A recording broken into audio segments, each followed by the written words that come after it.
Coming up on this episode of The Coder's Couch. Engagement can be really stressful. What's it going to be like when we do live together? Because you're worth somebody actually committing for a lifetime. There are going to be things that come up that stress one or both of you out. Whatever. It's going to happen. Therapy. You're going to need that in your marriage. Sex. Oh, I mean, yeah.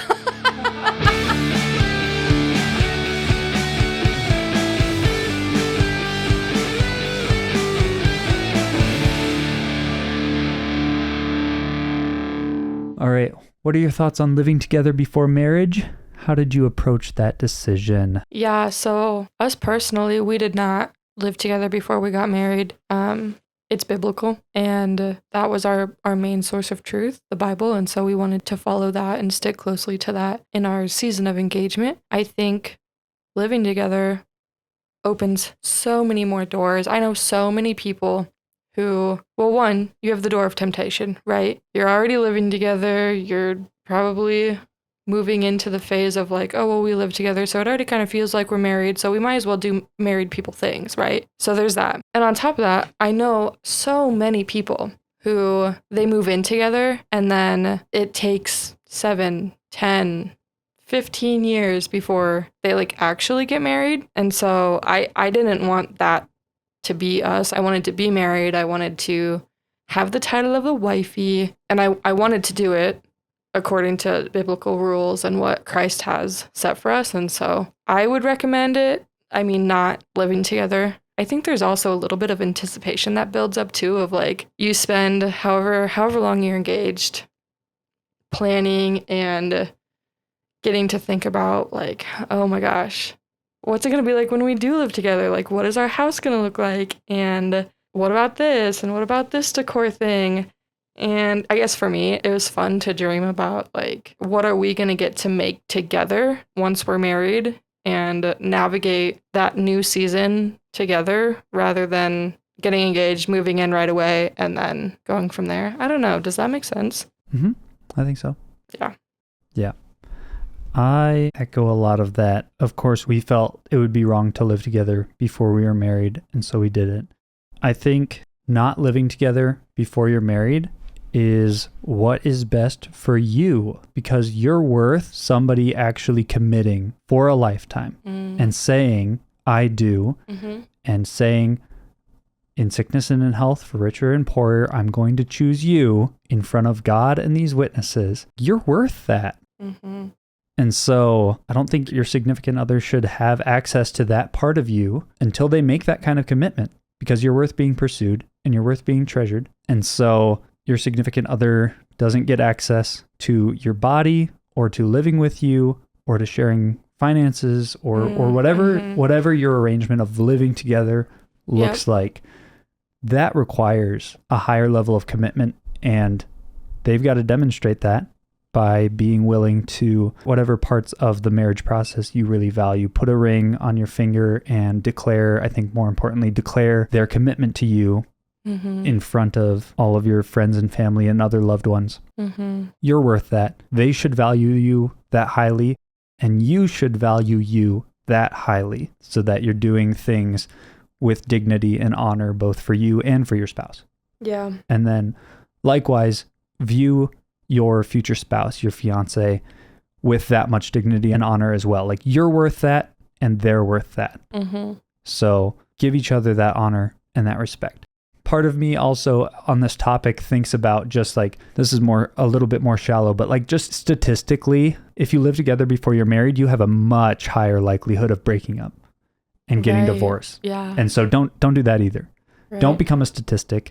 I think there are really good reasons, and you can, if you're really interested in that, dive into some of the research and the science and stuff like that.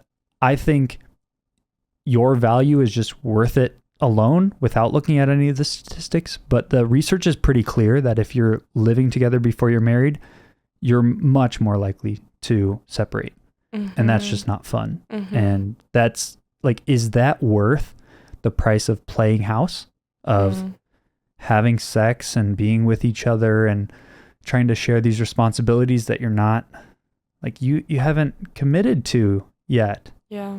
Like, there is just, you're worth the safety of somebody saying, no, I'm in this forever, Mm-hmm. because until then, they can walk out on you at any point. Yeah. There is nothing holding them down. And that's just a scary place to be. Yeah. So wait until the commitment. You wait to make that commitment to them as well. I think you're both worth it. So that would be my answer. Yeah. Agreed.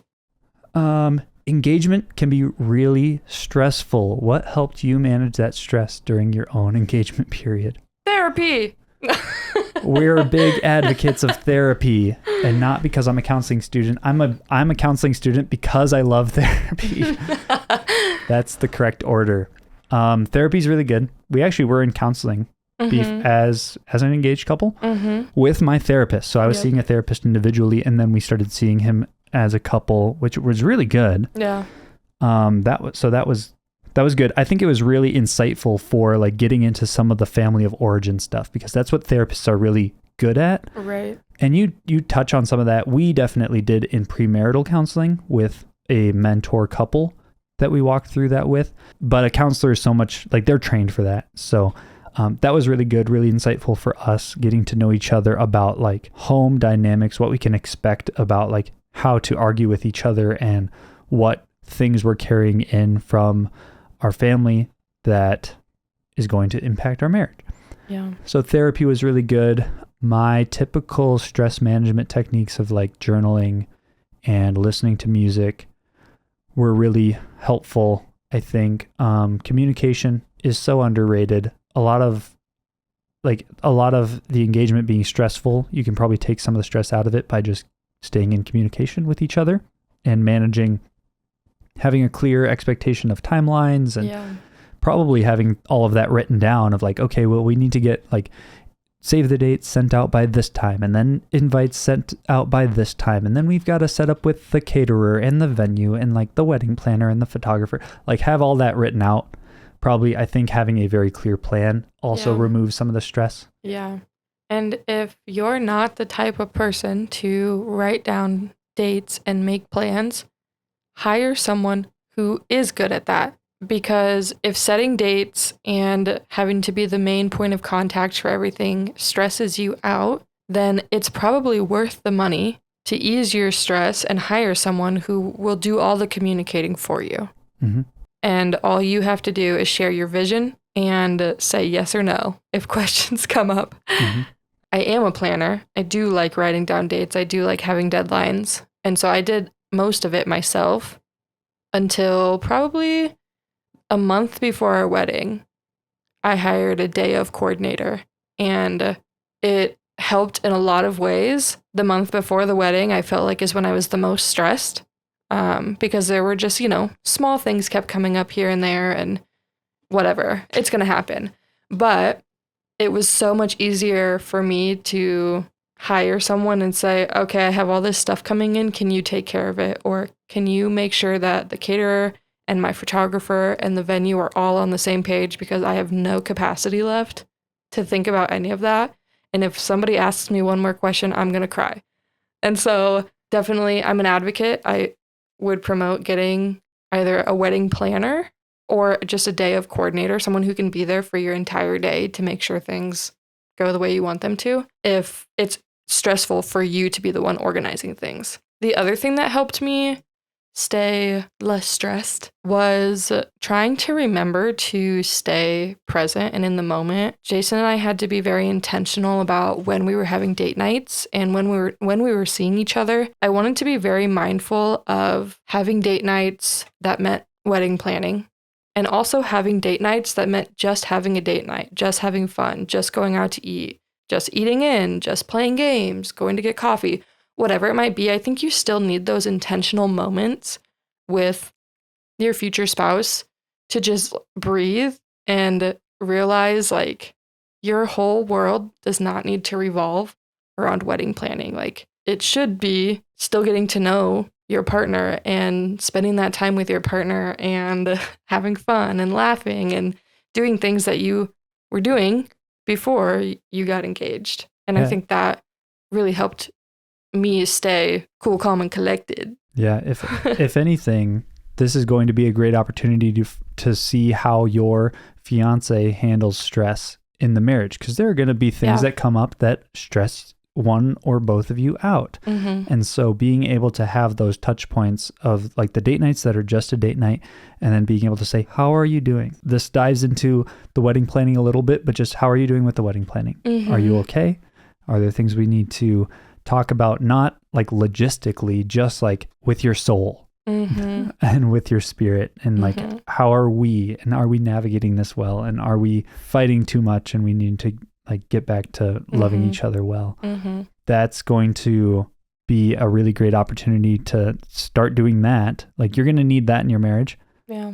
So this is a good opportunity to see that. Yeah. And another thing that helped me too was I went online. I think it was literally the day after we got engaged, the second time. I went online and I found a book that was already basically filled with, here's all the things that you need to think about for your wedding. Everything from picking out your dress to all of the decor that needs to be done to, literally everything. And it gave me like mock dates, basically, of like a timeline. You should do this like 3 months before your wedding day, and you should do this 4 months before. Yes, and that really helped me too. It helped me stay just on task with what needed to get done, but I also felt like there was less for me to do closer to the wedding, and I really enjoyed that. I still was running around and doing stuff, like the little nitty-gritty things. Something is going to come up all the way up until your wedding day. Like, there's just going to be stuff to do. But if you can stay ahead of the game and you can get stuff done early on in your engagement, that is going to set you up for so much relief when you actually get to a month or weeks before your wedding.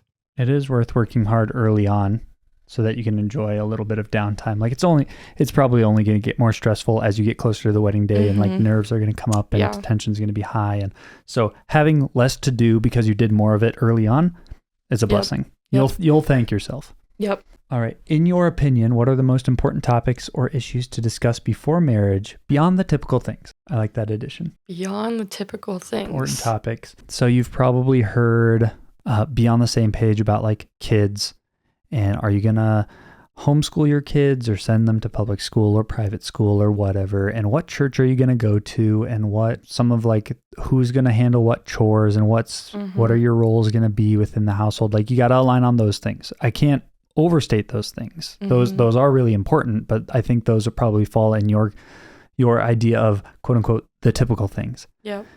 And so beyond that, what else? I would say you guys should try to be on the same page about expectations for sex, but we found that changed after marriage. Like, we had we had one idea before marriage, and then we got married, and then things changed, and then I had a stroke, and then things really changed. And like, so maybe ours is a little bit atypical, but I think that's one of those things that's probably just going to change anyway. So those are probably good to talk about, but hold those ones loosely, I think. Learn to be adaptable. Right? Like, life is going to happen. Things are going to happen. I would say have your non-negotiables. Here's the things that are really important to me that we need to align on. And then have your things that I would like to see it go this way, but I'm holding it with an open hand because who knows, life could throw you a curveball and your husband could have a stroke. Yeah. And make sure you have life insurance and the wills set up before that happens. Yeah. Yeah, if you understand each other's level of flexibility, just like, is my fiance a go with the flow person like all the time, or just with the little things, but they really need to be planning for the big things, and like that is really important to know.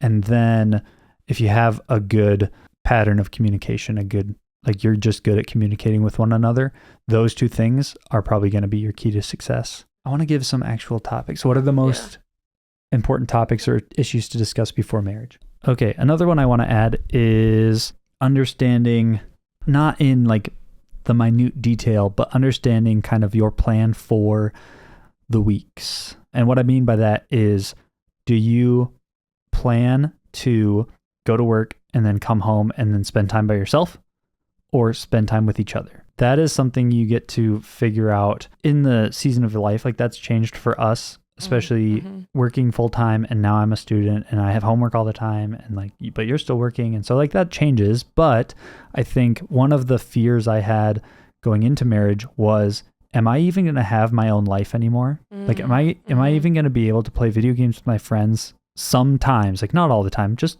occasionally. But are you going to be upset with me if I have time for myself? And so we had to have those conversations, and I think those were good. And so that's a conversation to have. This probably falls under the typical things. Have similar attitudes about finances and debt and goals and things like that. There are a lot of things in there that you can handle as they come up. Like when you're ready to buy a house, that's when you start having the conversation of like, all right, how much house are we going to buy?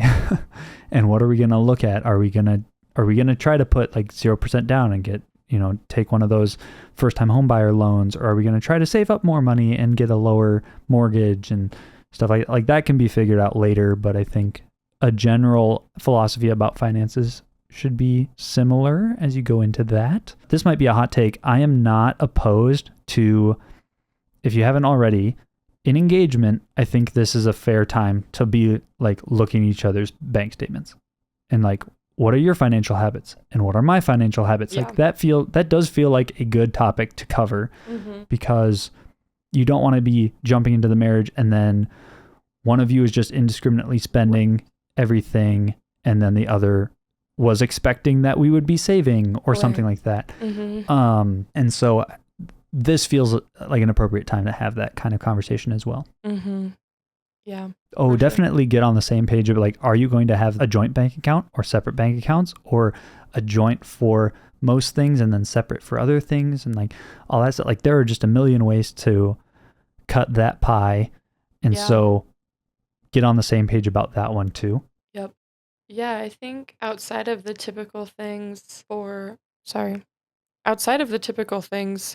me, I am a very emotional person or emotionally based person. And so I would say this might sound cheesy, knowing each other's love languages, and how they rank and everything. I think that's really important because you are going to want to know how to love your partner best. And I think what we ran into was I know how I'm loved best and Jason knows how he's loved best, but we didn't necessarily know how each other was loved best. And so I was loving Jason the way that I wanted to be loved and Jason was loving me the way that he wanted to be loved. And then it just like wasn't lining up, right? So I would definitely lean into that. And then what's the other one? Like the apologetics. The apology languages. Yeah, the apology languages. Yeah, if you've never heard about that one, then take that quiz online as well. It's also by Gary Chapman, and it just like, does your future spouse need a sincere apology? Are they okay with just I'm sorry, will you forgive me? Or do they need you to say, I'm sorry for spilling this thing on the carpet? Like naming what you did wrong. Do they need that before they can feel like, okay, you are sorry and I'm ready to forgive you? So that's a good one to keep in mind. Yep. Yep. So those would probably be my main two outside of your typical hot topics to talk about. Number 16. Did being engaged or married affect your friendships with single friends? How'd you navigate that change? Not terribly on my end, I don't think. Like I had my friends that I was like playing at the time. I was playing Dungeons and Dragons with. Actually, wait, no, I had to step away from that before we got married. While we were engaged, I think. Because I just had to focus on other things in life. I was spending a lot of time with that. But like, so those friendships, all these single guys, that didn't change. For one of my best friends who's single, that really didn't change. I mean, he's just a part of our life now instead of just my life. And so that didn't really change. I don't know. There was just naturally like, I'm going to be spending more time with my wife and doing the things that benefits our family more than playing video games or hanging out with you guys, or like there was just that. And that's just, I think, general to a lot of people. Yeah. I would agree. I don't think my relationships with my single friends has changed too much. I With do, with your friends in general, you can't go out to coffee or out to eat as much anymore. yeah. I think it changed more for me than it did Yeah. than it did them. Like especially when we got married, I'm a very relational person, and so even when we were engaged and I was still in control of my own money, I was seeing people fairly regularly. And once we got married, that lessened for me. But I don't know that it necessarily like impacted in a negative way, like my friendships that I have. I think something that I recognized the second time that we were engaged was that I had mature enough friends who understood that I was planning a wedding and I was getting to know Jason more, and we were trying to figure out our life together and what that was going to look like once we did get married. And they were very understanding of that. Whereas when we were in college and we were engaged the first time, I would say me wanting to spend all this time with Jason and get to know him and plan our wedding and stuff really turned people away because I wasn't able to give them the same amount of space and time anymore. I was afraid that my friendships would be affected just because I did lose a handful of friends in college when we were engaged the first time, just because I wasn't able to spend as much time with them. And so I was relieved. I was fearful of that coming into our second engagement, of just how is this going to impact the people in my life, because I was going to have to step away from how much time I was spending with people so that I could devote my time to planning a wedding and spending time with him and figuring out our future. But I feel like everyone was really understanding, and I still made time for my friends who are single, and I still do make time for my friends who are single, right? Like we still hang out, we still get coffee when we can. I still have friends who come over to our house and I go to their place, and I love it. And I think it hasn't changed negatively. I think now we have more to talk about. Like, I find myself talking more with my single friends about what they can be doing in their dating life to have like a successful marriage, or what can they be doing now in their singleness to set them up for success in the future, or what are some resources that I can provide them. Or And how they can enjoy their singleness. Because yes, we both had really good seasons yeah, of singleness that I think we recognized in the time. Like while we're single, singleness is really good. mm-hmm. And now while we're married, now we're also looking back on that and be like, man, there were so many good things. And so being able to point that out to our single friends as well, with a little bit more emphasis of like, okay, now we've seen both, and don't take the one for granted. I mean, don't take either for granted. Yeah. Yeah, for sure. I think too, if you have friends who are single and they love you and they love your partner, then obviously things about your relationship are going to change, but they shouldn't change negatively, really. That's just my opinion, I think. Like if they love both of you, they're going to understand like you're planning a life together. That's going to take some intentional time away from your single friends. And that's not necessarily a bad thing, but Yeah. I think there are probably going to be a couple of those relationships. This doesn't pertain only to single friends, but I think this is more friends that are more closely associated with one of you than both of you. I think what's going to change for them is that they're going to get into this shift of like, okay, it's probably not going to be just I'm friends with Micaiah or I'm friends with Derek. Now it's really like our friends, not just your friend or my friend kind of thing. So, and not every relationship is going to be like that, but I think especially the close ones, I think will transform into that. What's the best way to balance spending quality time with your fiance, friends, and family during engagement and early marriage? Easy answer, don't. Just don't. I think, all right, the best way to balance it, this is going to sound really stupid, and hopefully I'll redeem myself in the second half of this answer, but you're going to have to find what works for you. And the way to do that, here's maybe the helpful part, is understanding what your spouse needs, what your fiance needs as far as time with you, from you, how they want to spend time together, and making sure you're communicating about like, what does our time together need to look like, especially while you're still engaged? Like, how much of this time, going back to an earlier answer, how much time together needs to be wedding planning, and then how much of it needs to be absolutely not wedding planning, and like almost anything else. Yeah. Friends, family, that's, I think, going to just take, I would say, going into it, have a lot of communication with your fiance, because they're now the most important person in your life that you should probably be discussing some things with. They have a reasonable claim on your time. It's not just your time anymore. And so be in communication with your fiance, and for starters, you can probably treat it as normal, and then talk about it. And then if there's like, hey, I don't like how much time you're spending with this person, or I think you're going out with this person too much, or whatever, then approach those gently and kindly, and from a place of, I love you and I love that you get to spend time with them, but it is probably impacting our relationship in this way. And so I want us to be more focused on each other than the influences of other relationships. Yeah. I think what helped me was I gave myself permission to set aside certain days for certain people. So in our engagement, I really wanted Jason and I to have 2 date nights in the week. It didn't matter if they were back to back or like bookending our week or, whatever it was.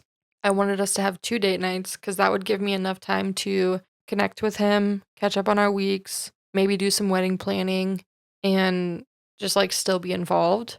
And then with my other days, that helped me be able to let people know, like, hey, I'm only available, this day and this day, because my other days are filled with either a date night or I already have plans for myself to do like wedding stuff. I think it was a little easier for me to balance because none of my family lives here. And so I only really saw them every few weekends, every couple of months, every whatever. It wasn't like my parents live right down the street and I get to see them every single night. And so I felt like balancing friends, Jason, and my family was a little easier because I really only had to balance friends and Jason.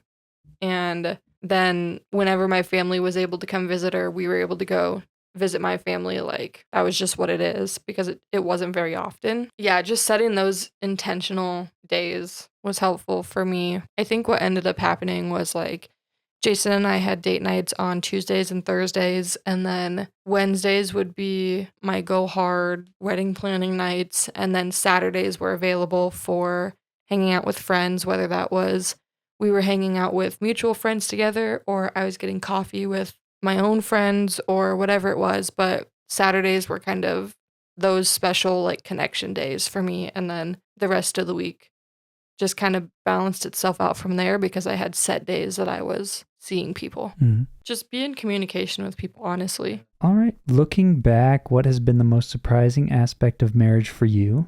Any surprises that you didn't expect going into it? Can I say the stroke? Sex. Oh. I mean, yeah. That one actually is a big one. Yeah, let's be real. Like I said earlier, we had one picture of sexpectations going into marriage, and then very quickly it changed, and we had to navigate that, and then just figure out like, all right, what do you want? And here's what I'm like. Here's how often I'm thinking. Here's what it's gonna look like, and what are you thinking, and all that kind of stuff, and like navigating those conversations. Mm-hmm. And then we navigated some of that in couples therapy as well. Again, big advocates of therapy. Mm-hmm. So we just like having somebody there to talk to and to ask questions about. And so we navigated some of that with a professional. But just like we had conversations with each other.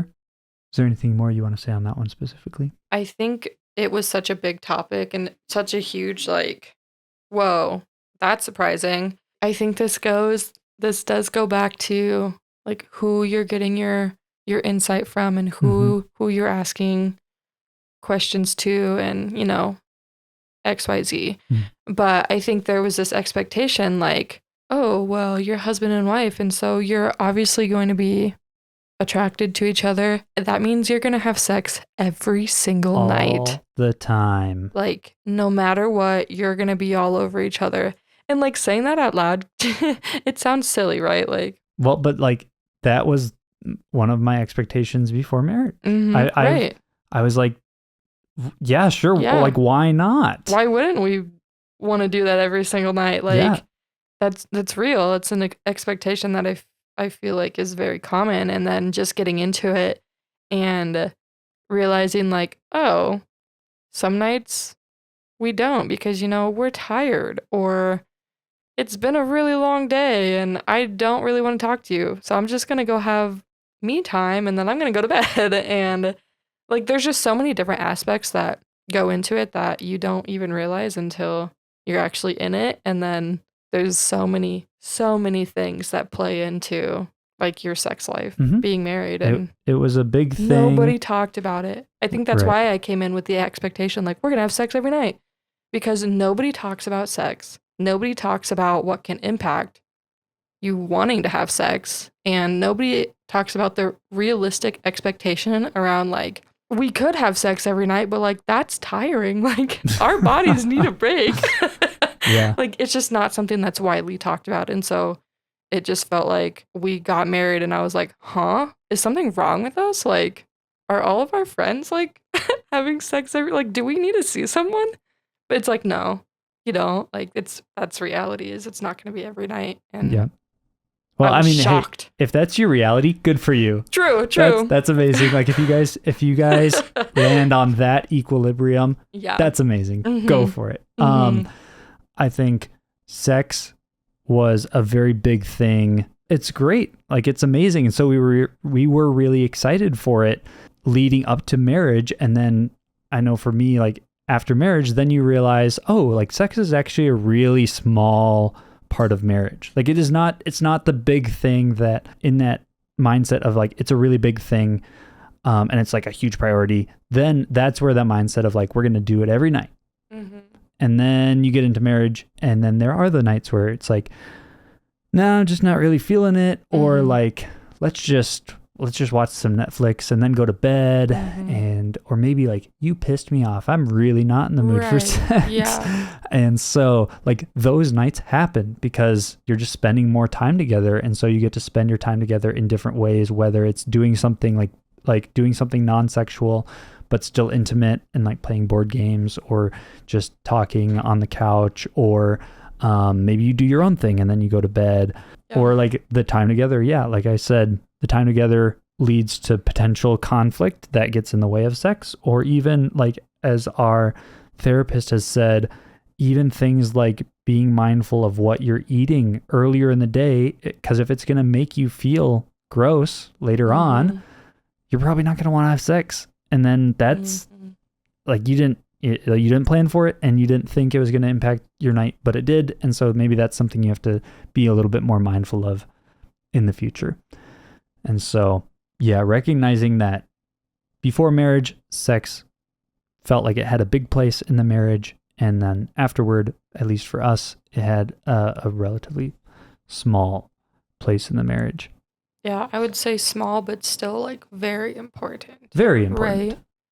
Like I don't want to minimize like, oh, you don't need sex at all to have a good relationship. Or like, it's not good. I think you do need sex in order to have a healthy relationship, but I think just understanding it might not be every single night. Or I feel like one of the things that got me too was I grew up with Hallmark movies, love stories, like everything was perfect. And then coming to the realization that like I don't live in a Hallmark movie. Huh? What? You're joking, right? It's not just, I know exactly what to say at every moment. And so you're going to always be in the mood. And I'm always going to be in the mood. And like, I feel like I found myself often being like, oh, like, why are you not doing this romantic thing so that we can just like be intimate together? Or like, why can't you just read my mind and know that I am in the mood tonight and I want to have sex? And then we get to the end of the night and you haven't even like said anything to me about it. And then I go to bed upset because I'm like, excuse me, what? you were supposed to read my mind earlier, and now I'm going to bed and I'm mad at you, so don't talk to me. But I think, yeah, it was just like, I still struggle with this sometimes, like, just that wrapping my head around the idea of, I want everything to play out like it's a movie. I want everything to be super cutesy and super romantic, and I want to be like swept off my feet and blah, blah, blah, blah, blah. And the But reality of marriage that nobody talks about is sometimes sex is, hey, do you want to have sex right now? yeah. Like, you have to ask. And then also, sometimes planned sex is some of the best sex you get, Yeah. especially if it's the only sex you get, which, like, that's unfortunate. But hey, that happens. Sometimes you just, like, life gets busy. We all get busy. Things get in the way. And we had a couple say this to us when we were first engaged. And we were just both like, what? And now I think we can both say this is true. But sometimes, like, just the days add up and they go by, and pretty soon you haven't had sex in a couple weeks, and it's just like, what the heck? Get in that bedroom right now. Right. And so, like, where did all the time go? It just got away from us. And you look up one day and you don't plan to, like, if life gets busy, you don't plan to not have sex, but then pretty soon you get to where you just haven't, and it's been a busy season, and now it's like, I miss you and I want to connect with you, and this is important, and we're going to do it.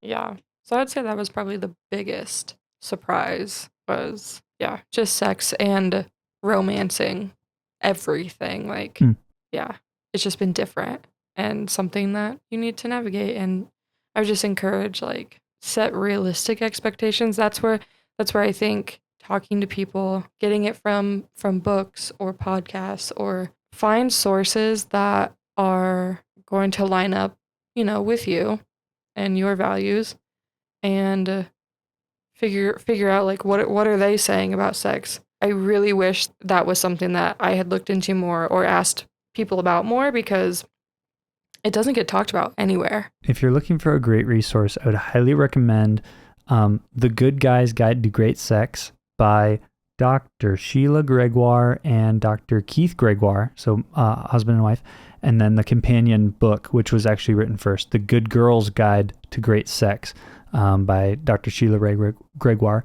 And that is the kind of book that gives you what is real about sex and what you can expect, especially, and these are Christian, it's a Christian couple. It's going to give you an accurate picture of what sex in marriage looks like, and some of the difficulties and the challenges that come along with it that nobody talks about, but so good.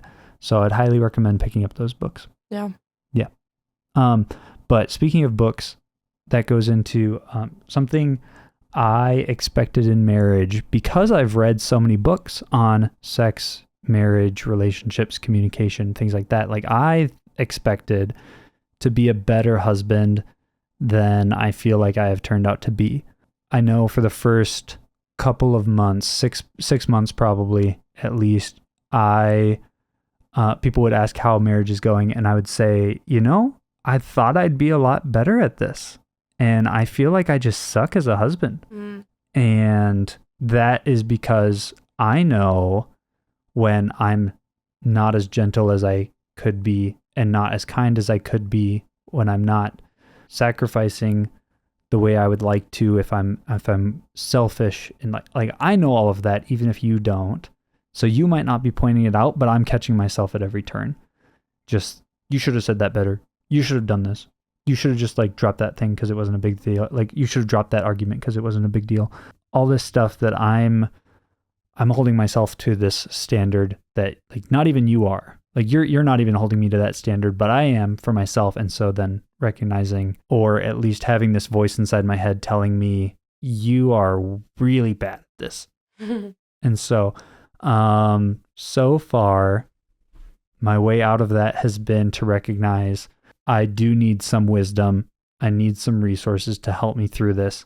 And I'm just going to treat this season of life similarly to all the ones that came before, in which, like, if it's a new season of life that I'm entering and I've never done this before, I'm going to find somebody who has and ask for their help.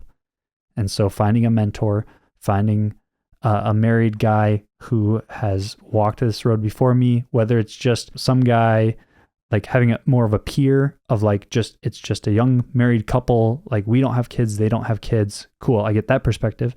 Then finding somebody who's like, okay, they have young kids, but they're around our age. That's really good. And then finding an older couple or older married guy who's like maybe their kids are in middle school, high school, or even like launched out into the adult world. That's amazing to have. And so having, I would recommend if you can have like a lot of multiple perspectives, that'd be really good. But at least having some of those for somebody to give you advice and help you navigate this new season. Mm-hmm. Yeah. All right, everyone, thank you so much for listening. I think these are amazing questions to be talking about as we step into one of the biggest decisions of our lives. And that brings us to the end of Micaiah's questions. But wait, there's more. We also have a list of questions from Derek. So be sure to tune in next time as we answer his questions. To everyone out there, look at your life. You're worth being well. See you next time.